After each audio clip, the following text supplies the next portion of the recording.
നമസ്കാരം. ഇന്ത്യയിലെ സംസ്ഥാനങ്ങളുടെ ക്യാപിറ്റൽ ഒന്ന് എളുപ്പത്തിൽ ഓർത്തുവച്ചാലോ? Welcome to dreams S YouTube channel. Himachal Pradesh Shimla, Punjab Haryana Chandigarh. ഈ രണ്ട് സംസ്ഥാനങ്ങളുടെയും ക്യാപിറ്റൽ വരുന്നത് ചണ്ഡീഗഡാണ്. ചണ്ഡീഗഡ് ഒരു കേന്ദ്രഭരണ പ്രദേശം കൂടിയാണ്.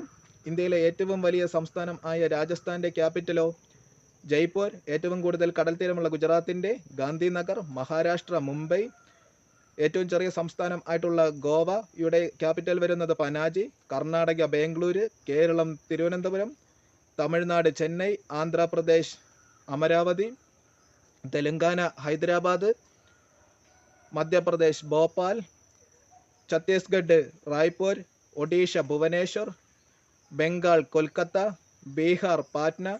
ജാർഖണ്ഡ് റാഞ്ചി. ഏറ്റവും കൂടുതൽ ജനസംഖ്യയുള്ള ഉത്തർപ്രദേശിൻ്റെ ക്യാപിറ്റൽ ലക്നൗ. ഉത്തരാഖണ്ഡിൻ്റെ ക്യാപിറ്റൽ ഡെറാഡൂൺ. സിക്കിമിൻ്റെ ക്യാപിറ്റൽ ഗാംഗ്ടോക്ക്. ഇനി സപ്ത സഹോദരികൾ എന്നറിയപ്പെടുന്ന 7 സംസ്ഥാനങ്ങളുടെ തലസ്ഥാനം ആണ് പറയുന്നത്. ആസാം ദിസ്പൂർ. അരുണാചൽ പ്രദേശ് ഇറ്റാനഗർ. നാഗാലാൻഡ് കൊഹിമ.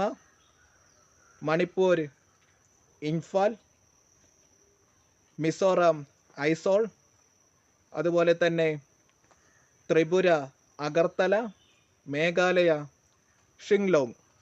അപ്പോൾ ഇതുപോലെയുള്ള കൊച്ചു ഇൻഫർമേഷൻ ലഭിക്കുന്നതിനായി ചാനൽ സബ്സ്ക്രൈബ് ചെയ്ത് വെച്ചോളൂ.